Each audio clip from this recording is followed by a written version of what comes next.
Hi, this is Remembering the Past, the show where we talk about people who've died recently who've had a profound effect on our history, our society, or our culture.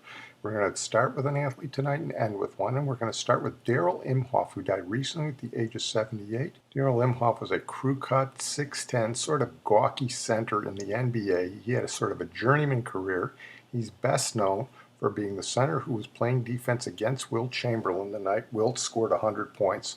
Although Darral got in foul trouble early and he didn't really guard him that much. But that's sort of an unfair rap for Darral Imhoff because although his pro career was sort of nondescript, it was his college and his Olympic career that were really stellar. Even in the face of Wilt's 100 points, Darral Imhoff was an excellent defender and he had a nice hook shot. And he played for Cal for Pete Newell, who was one of the great coaches in college history. In 1959, Imhoff led Newell's Cal Bears to the NCAA championship. They beat Oscar Robertson's Cincinnati team in the semifinals, and they beat Jerry West's West Virginia team in the finals with Imhoff scoring the winning basket. A year later, West, Robertson, Imhoff, and Newell would all come together on the greatest amateur basketball team of all time, the 1960 United States Olympic team. Everybody today talks about the dream team of 1992 with Michael Jordan and Patrick Ewing and all those professionals, but the 1960 team were all amateurs. They were all college kids. They weren't as big, strong, or as fast as the dream team, but they were just as dominant. They were never challenged in Rome, and they won the gold medal against the Soviets, with Pete Newell as the coach, Oscar Robertson and Jerry West as the stars of the team, and Darral Imhoff as the stalwart defensive center. We talked a little bit about that team when we did the Walt Bellamy podcast. He was on that team. But here's a little more on the 1960 United States Olympic basketball team. The members of the United States Olympic team. Walter Bellamy of Indiana shakes hands with Jay Arnett of Texas, Bob Boozer of Kansas State, Terry Dissinger of Purdue, Bertie Halderson of Colorado, Darral Imhoff of California, Al Kelly of Kansas, from the University of Oklahoma, Lester Lane, Jerry Lucas of Ohio State, the great Oscar Robertson of Cincinnati, Adrian Smith of Kentucky, and Jerry West of West Virginia. Here Darral Imhoff practices his post shots, the fake, the pivot, the hook, with the grace of a ballet dancer. We didn't even think we were going to lose because we were so good. I mean, we were a great basketball team because all the players on the team had great skills, basketball skills, dribbling, shooting, defense. We could play shutdown defense. We had the whole package. Was it 4 Hall of Famers, 8 former NBA All-Stars, and of course 4 Rookies of the Year in a row from 61 to 64.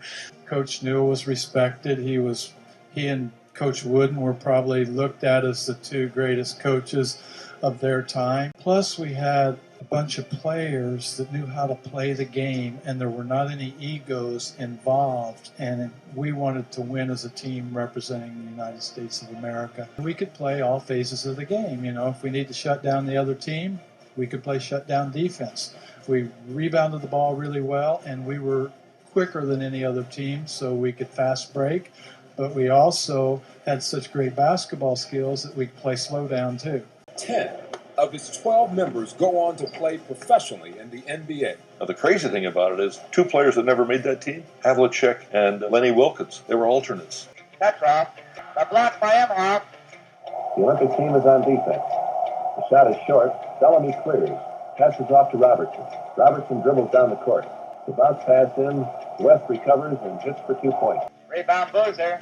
And the basket by Imhoff. Even though we won so easily, I will tell you, there's one moment in my life. That was the most special moment in my life, to play the national anthem. It was the most thrilling, chilling thing that I've ever been involved with. When Jerry and I accepted that gold medal, I mean, things go through your body. You just can't explain it. You just feel happy, like you just want to jump off the stage. But I'm glad I didn't do that. America's never had a more skilled and a more patriotic team than them. You're not going to see that again. Well, by way of introduction of our next subject, there's this.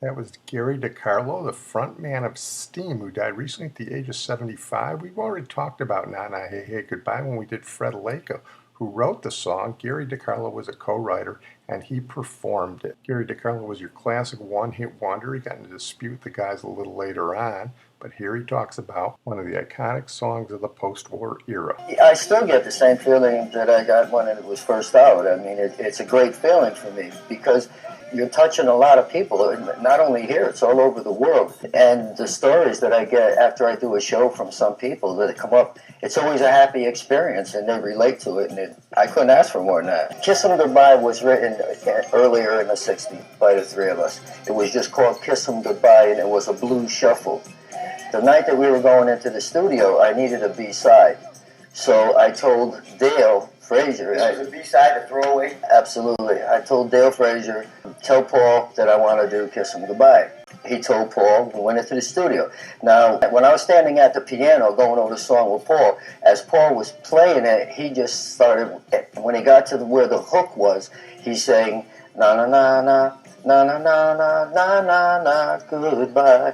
Really, na na was a phrase or however you want to say it, was used very much back in those days. People still use it today. Like, for example, Land of a Thousand Dances, right? Na, na, na, na, na. I mean, it was just something that was used. So he just did it, and then I threw the hey, hey in when we went through it the second time, and it worked. Yeah, so it stayed that way. We felt good about it, but there's no way that we could say that it would endure this amount of years. Well, we're going to move on to our feature, Michael Bond, who died recently at the age of 91, the English author who created Paddington Bear. The books have sold over 35 million, and the motto for Paddington Bear were the Jewish kinder transport children who came to England right before World War II from Europe. Here is Matthew Bannister of the BBC4 Last Word on Michael Bond. Now, Michael Bond created one of the most popular characters in children's literature, Paddington Bear. He wrote more than 150 Paddington books, which have sold more than 35 million copies around the world. Michael Bond was born in Newbury and brought up in Reading. He left school at 14 and went to work at the BBC.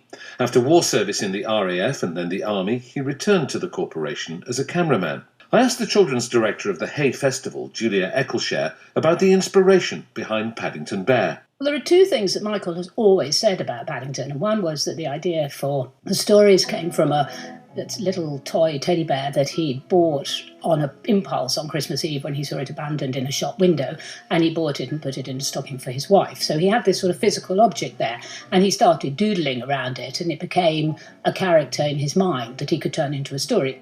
Mr. and Mrs. Brown first met Paddington on a railway station, which was how he came to have such an unusual name for a bear.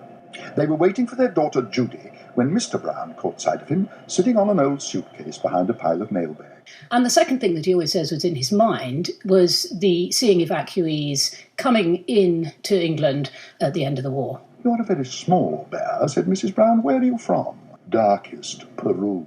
From Darkest Peru. In fact, when I wrote the first book, I put that he was from Darkest Africa, and my agent wrote back to me and said, well, he liked the book, but P.S. there aren't any bears in Africa, so I had to go and do some research in a local library.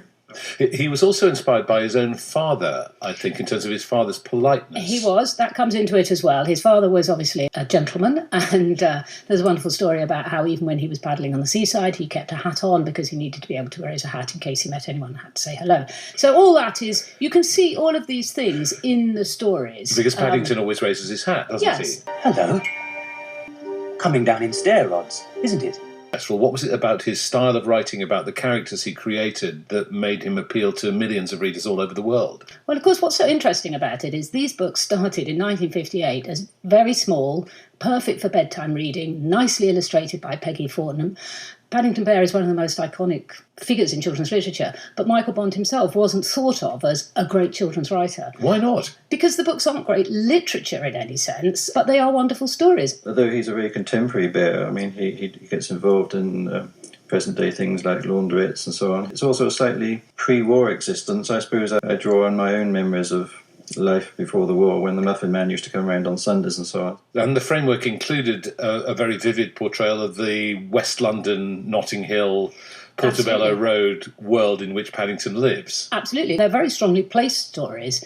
And if you think of the incidents, they're incredibly domestic. The one I always like, which is the one where Paddington overruns the bath so spectacularly. Which featured in the film, of course, brilliantly in the film.